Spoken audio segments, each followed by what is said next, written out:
आज की जो कहानी मैं आप लोग को सुनाने और बताने जा रहा हूँ, ये कहानी सबसे अलग है। आप लोगों ने सुना होगा कि सास और दामाद का रिश्ता बहुत ही पवित्र होता है, बहुत ही अच्छा होता है।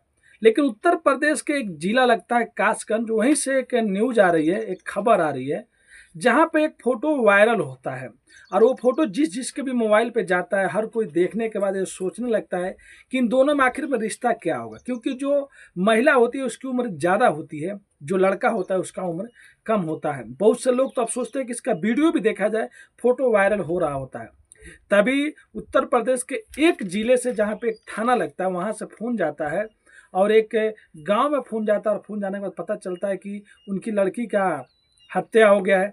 फिर दोबारा फोन जाता है कि उनकी लड़की ने खुदकुशी कर लिया है। लेकिन उसके बाद जब वो लोग आते हैं तो पता चलता है ये लड़की उसी सास की बेटी रहती है। तो आखिर में इस सास ने अपने ही दामाद से प्यार करती है और उसके बाद उसकी ही लड़की आत्महत्या कर लेती है। और बताने वाले कहते हैं कि उसका हत्या हो जाता है। तो चलिए पूरी घटना को इस कहानी के माध्यम से बताएंगे। आखिर ये कितने दिनों से सास और दामाद का अफेयर चल रहा था, कैसे इन दोनों लोग मिलते हैं और कैसे एक जो बेचारी निर्दोष रहती है, जो अच्छी पत्नी होती है, वो या तो सुसाइड कर लेती है या तो इन लोगों ने उसका हत्या कर देते हैं। चलिए पूरी घटना को इस कहानी के माध्यम से बताने की कोशिश करेंगे।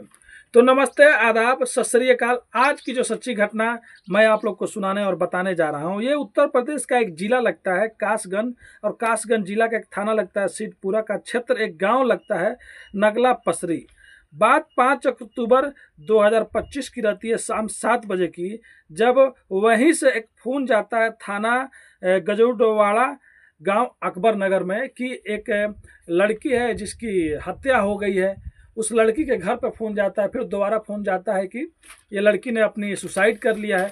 तुरंत घर वाले दौड़ते दौड़ते आते हैं और दौड़ने के बाद आने के बाद देखते हैं कि उनकी लड़की चारपाई पे पड़ी हुई है। तभी कोई उसी में से फ़ोन कर देते हैं। पुलिस भी मौके पर पहुंच जाती है और मौके पर पुलिस पहुंचने के बाद उस लाश को कब्जे में लेती है। तब पता चलता है कि उस लड़की का उम्र 21 साल लगता है, उसका नाम शिवानी होता है। उसके घर वाले सब लोग वहाँ पे आ गए होते हैं। अब रात को तो पोस्टमार्टम 7-8 बजे के बाद नहीं होगा, उसके बाद सुबह का इंतजार किया जाता है, यानी कि 6 अक्टूबर 2025 का अब इंतजार किया जाता है।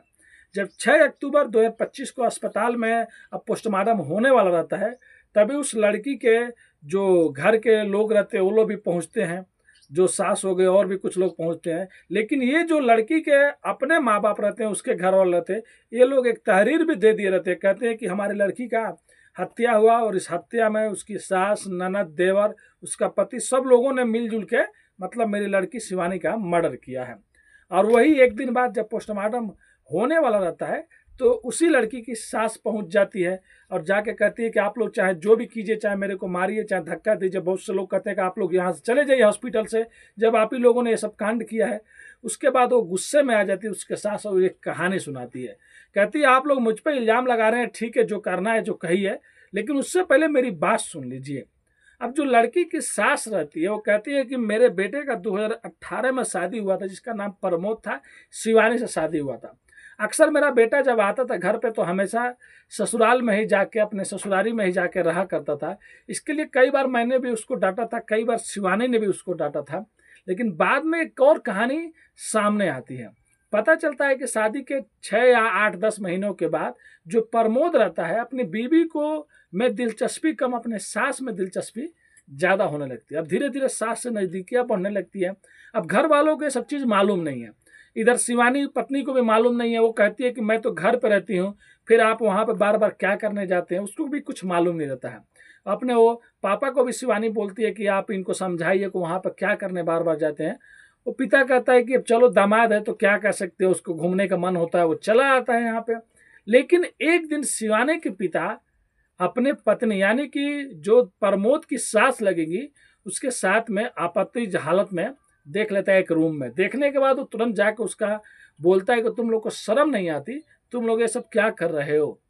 और अपने दामाद को समझाता है, कहता है कि तुम आज के बाद मेरे घर पे कभी भी नहीं आना। लेकिन वो दामाद भी कुछ नहीं बोलता है। लेकिन उसके बाद उसकी सास लगती है बोलने, जो उसका पति रहता है। दोनों लोग मिलजुल के अपने ही मतलब पति को मारती हैं, यानी कि शिवानी के पिता को मारते हैं। उसकी माँ मारती है कि ये जब तक रहेगा आएगा, आपको क्या प्रॉब्लम है।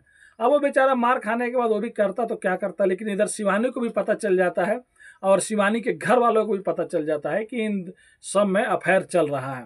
अब 18 की शादी हुआ रहता है, समझ लीजिए 10 महीने बाद ये सेटिंग हुआ होगा। अब ऐसे करते करते 4, 5, 6 साल गुजर जाता है।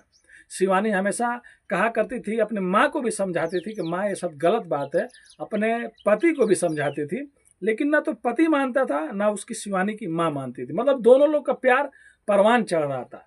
इसी बीच एक दिन एक फोटो वायरल होने लगता है और इतना ज़्यादा वायरल होता है कि हर किसी के मोबाइल में उस जिले में फैलने लगता है और हर कोई इनको पहचानने लगता है कि ये इसकी सास है। बहुत से लोग तो ये भी चक्कर में रहते हैं कि वीडियो भी देखने को शायद मिल जाता।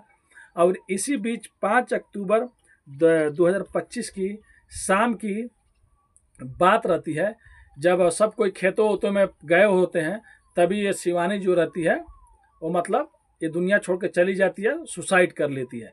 अब वहाँ के जो एसपी हैं सुशील कुमार, उनका कहना हुआ कि जब पुलिस आई थी तो लाश फंदे पे लटक रही थी, लेकिन घर वाले कह रहे हैं कि पूरी सोची साजिश समझे, मतलब क्या बोलते हैं, हत्या किया गया है। तो पुलिस अपनी तरीके से जांच कर रही है। प्रमोद को भी खोज खबर हो रही है, प्रमोद घर से फरार हो गया है। लेकिन अगर इस केस में सच में प्रमोद या उसके घर वालों का भूमिका है तो पुलिस उनको छोड़ेगी नहीं। पोस्टमार्टम भी हो गया होगा और उसका रिपोर्ट जो भी आया होगा एसपी साहब खुद देख रहे होंगे, लेकिन ये लोग साथ में फरार चल रहे हैं। और सोच सकते हैं जो उसकी माँ थी शिवानी की, वो कैसी थी, एक बार भी अपनी बेटी के बारे में नहीं सोची। और शिवानी की एक 2 साल की बेटी रहती है और एक शायद 6 महीना या 8 महीना की एक बेटी रहती है। अब सोच सकते हैं बिना माँ का कैसे उन दोनों लड़कियों का परवरिश होगा। बाप तो अब अगर सही में आरोपी होगा तो जेल में चला जाएगा, अगर आरोपी भी नहीं रहेगा तो कैसे जिएगा वो, मतलब। और वो सास कैसी थी, मतलब शिवानी की माँ कैसी थी। तो सोच सकते हैं कलयुग में कोई भी चीज़ असंभव नहीं है, कुछ भी इस ज़माने में हो सकता है। आप लोग 6-7 महीना पहले भी एक देखे थे, उत्तर प्रदेश का दूसरा जगह का एक कहानी था जहाँ पे शादी से कुछ दिन पहले अपने सास को लेकर वो लड़का फरार हो जाता है, फिर लड़की जाकर पुलिस स्टेशन में केस करती है, फिर बाद में वो लोग पकड़े जाते हैं, फिर एक साथ में दोनों लोग रह भी रहे हैं। तो ये थी कहानी उत्तर प्रदेश की। ये कहानी सुनाने का उद्देश्य किसी का भी दिल दुखाना नहीं है दोस्तों, बस आप लोग को जागरूक और सचेत करना अपनी कहानियों के माध्यम से। तो बस इस चैनल को सब्सक्राइब कीजिए, लाइक कीजिए, शेयर कीजिए। मिलते हैं नेक्स्ट वीडियो में फिर से कुछ सच्ची कहानियों के साथ। अभी के लिए अलविदा लेते हैं आप लोगों से। धन्यवाद।